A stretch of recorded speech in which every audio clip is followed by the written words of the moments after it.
Goeiemôre. Ek hoop en vertrou dit gaan met jou goed. Nou, ek dink jy sal weet waarvan ek praat. Van tyd tot tyd, as ek op die hoofpaaie ry, dan kom daar 'n stoet van die Amiese voertuie verby ons.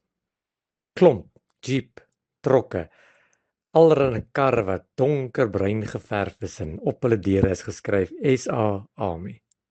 Hulle ry iewers heen en op hulle is klomp troepe in hulle breinklere gereed.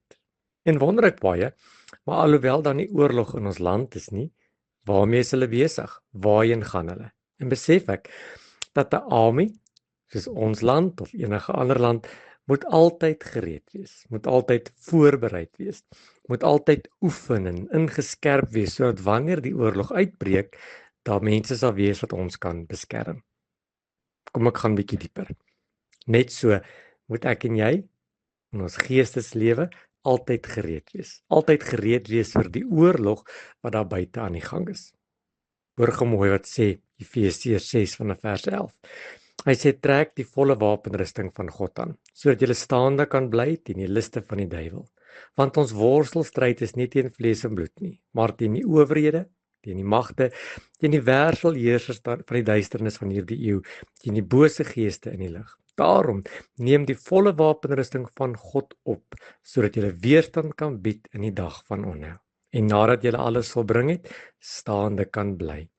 Staan dan vas, julle lende met die waarheid omgord en die borswapen van geregtigheid aan en as skoene aan julle voete die bereidwilligheid om die evangelie van vrede te verkondig. Behalwe dit alles, neem die skild van geloof op, waarmee julle al die vuurige pile van die bose kan uitblus. En neem die helm van verlossing en die swaard van die Gees. Dit is die woord van God. Terwyl julle met alle gebed en smeking en by elke geleentheid in die Gees bid.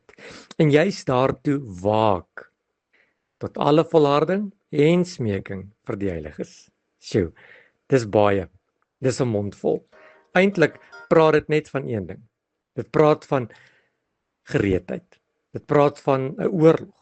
Dit praat dat ek en jy moet voorbereid wees sodat wanneer die oorlog kom, ons staande kan bly.